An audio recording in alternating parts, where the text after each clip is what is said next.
Hi, I'm Sally Kirkman from sallykirkman.com, and I'm here today with Christina Rodenbeck from oxfordastrologer.com. And we're going to do one of our short Astrology Talk Investigate podcasts. And today we are asking, why is David Attenborough a national treasure? And why are we asking it now, Christina? Because we just thought it was so topical, didn't we?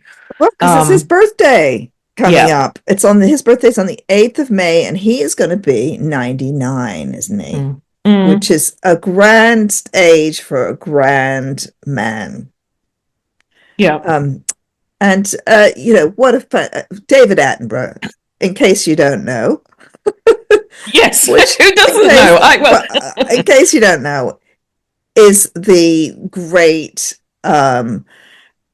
I suppose naturalist is the first word that comes to mind. Naturalist, environmental campaigner, TV guy.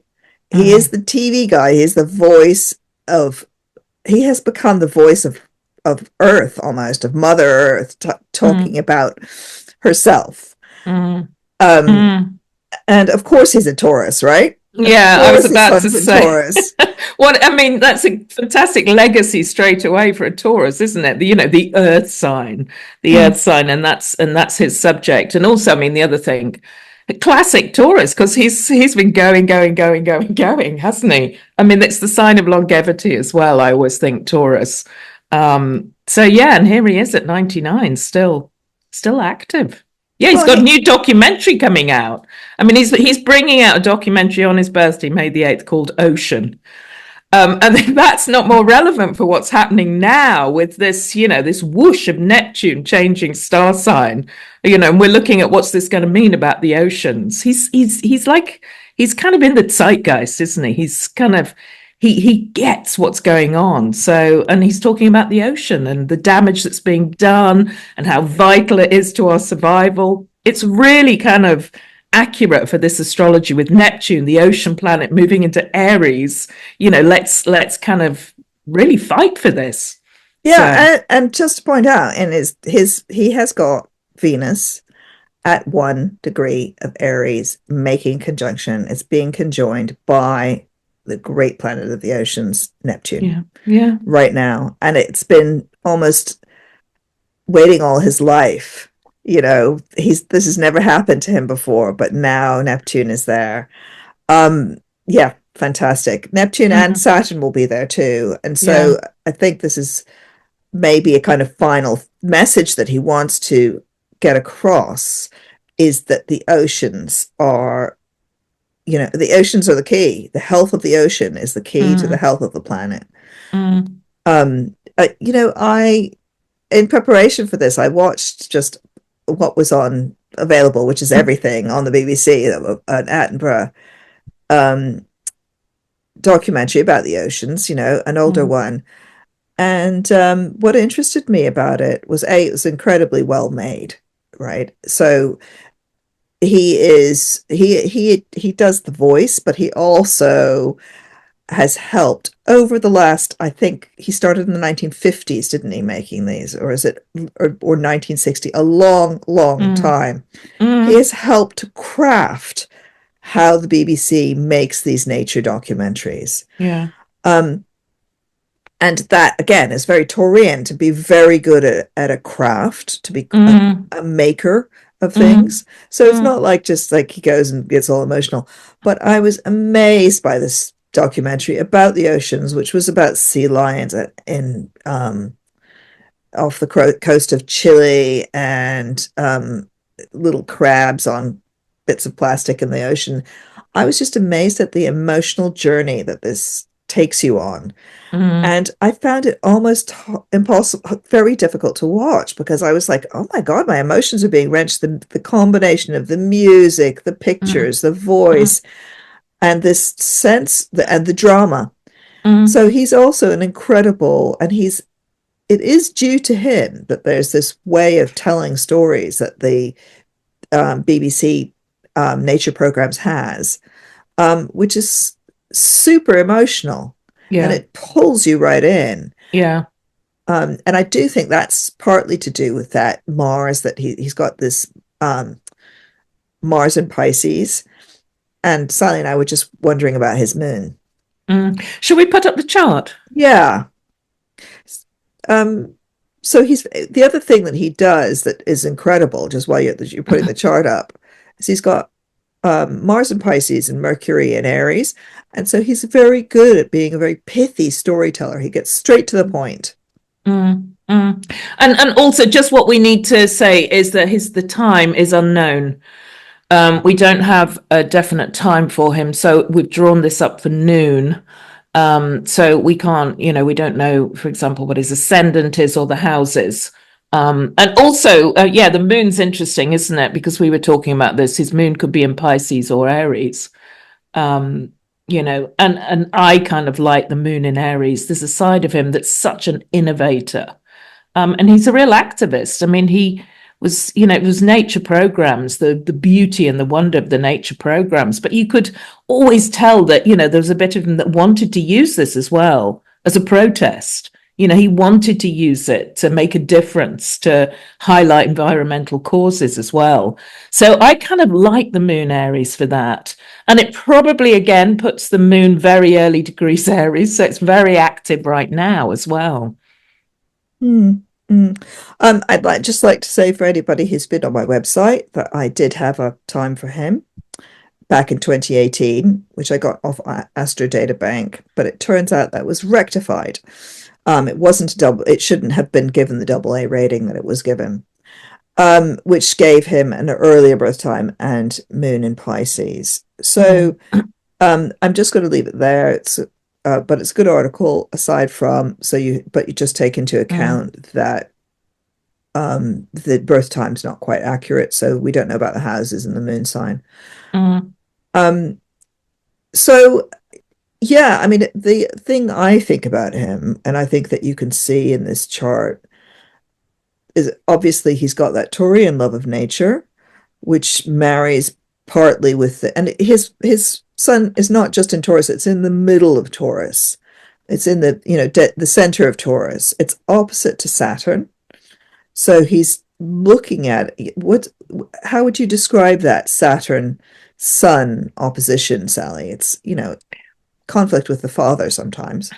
It can be conflict with the father, but I mean, oppositions, they can pull in. It gives this sort of gravitas, I think. When you have Saturn opposite the sun, there's a gravitas there. There's a serious edge. Yes, there may be things around the father when you've got that Saturn opposition. But it gives you, I think Saturn, I mean, having a Saturn opposition myself, it can give you real grit and determination. You dig deep with Saturn. And it's probably the part of him that could be in the corporate world. I mean, he was controller of BBC Two, and he was very in the establishment. BBC, when it was the 60s and 70s, it was part of the establishment, seen as highly respected. So yeah, I think it's the side of him that can be in authority and be within authority, actually, that Sun Saturn. He is the authority, actually, on the things of Taurus. Which is, and it's interesting. It's about the cycle of Taurus and Scorpio is this natural cycle of growth and recycling, of growth and rebirth, right? And he's got that right across that Sun Saturn, and then he's got a Grand Cross in this chart, which a lot of people say, oh God, it's a Grand Cross, that's so awful. It's not. It's great. It gives him this dynamism. And the other part of the other branches of this Grand Cross are Jupiter and Neptune in opposition, also in Leo and Aquarius. And this is incredibly powerful, it seems to me, because Neptune is the planet we associate with television and glamour. It's in Leo, and we all know those Neptune Leo people, big generation, very glamorous generation, actually.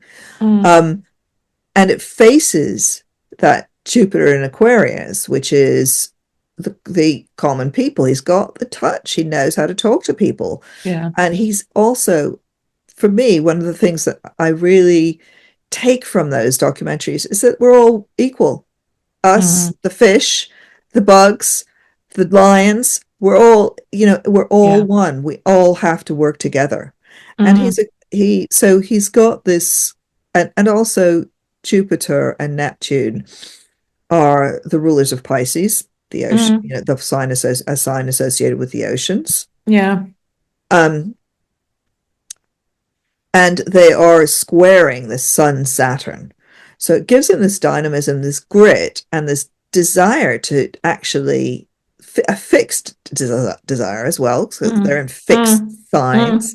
So he's very steady. He's been incredibly consistent about his environmentalism since forever. He's been advocating for this through the visual, which is that Neptune, which is through art, through the signs.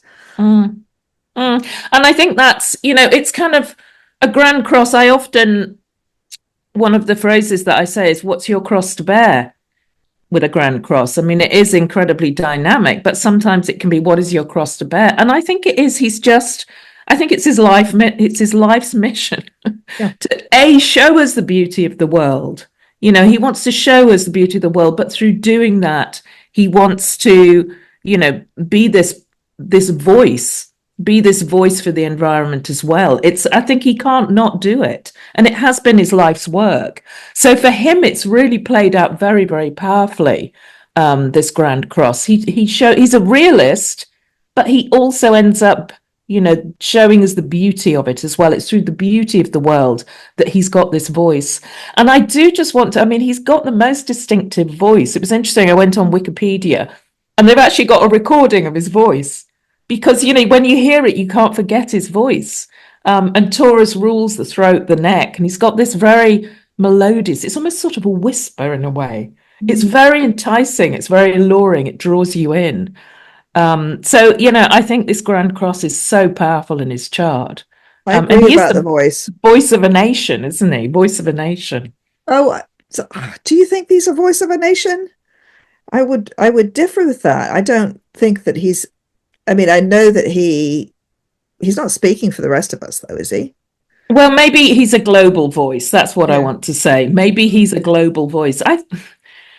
He's the voice of the earth. It's the voice that I want to focus on. He's the voice of the earth. He's backing the earth, isn't he? He's backing Mother Earth through that. He's speaking for the earth. Yeah.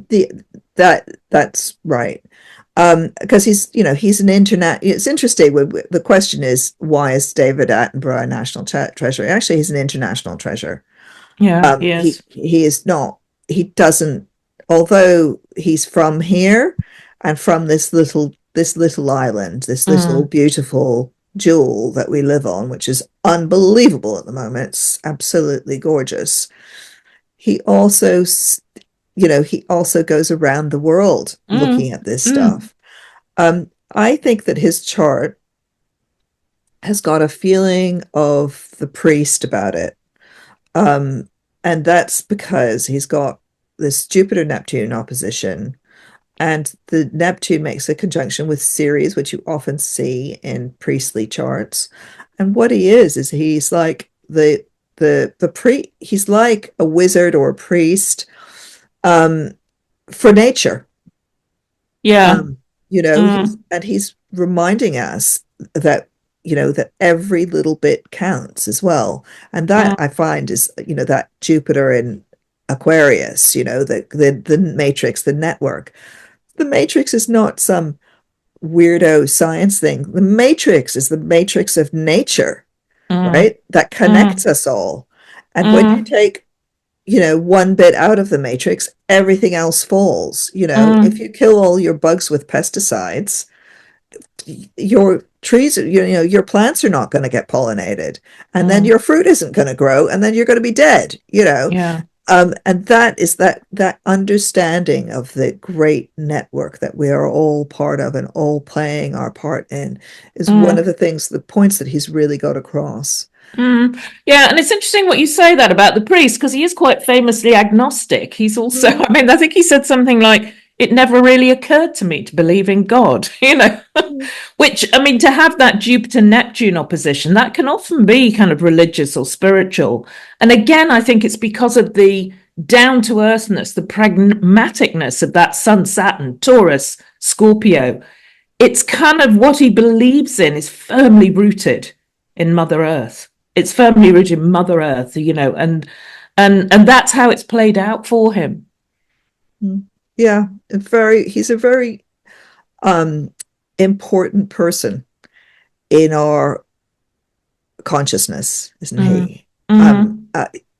You know, very few people one can point to who have really impacted really a lot of people, and Yeah. for many people in the West and many television watchers, frankly, it's through David Attenborough that we've seen the natural world through his Yeah. eyes. Yeah.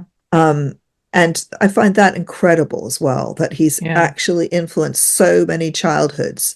I was Yeah. just thinking about even my own, you know, watching Yeah. those David Attenborough documentaries a long time ago, and Mm. then having my own children that we spent, you know, Mm. days watching those things. Yeah. And that their view of nature, the view of the wonder, the curiosity, this beauty of things that you wouldn't necessarily think of as beautiful, is through his words and his eyes.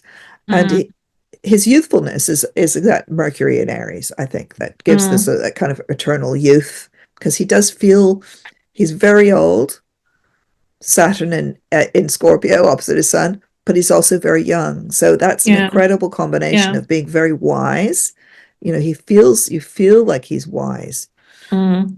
and then having this kind of youthful energy. Yeah, there's a mischievousness to him.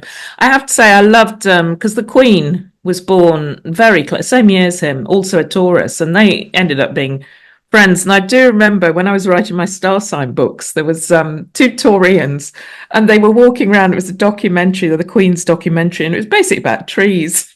And they were just talking about trees, and but there was a mischievousness. They were making little jokes about these trees.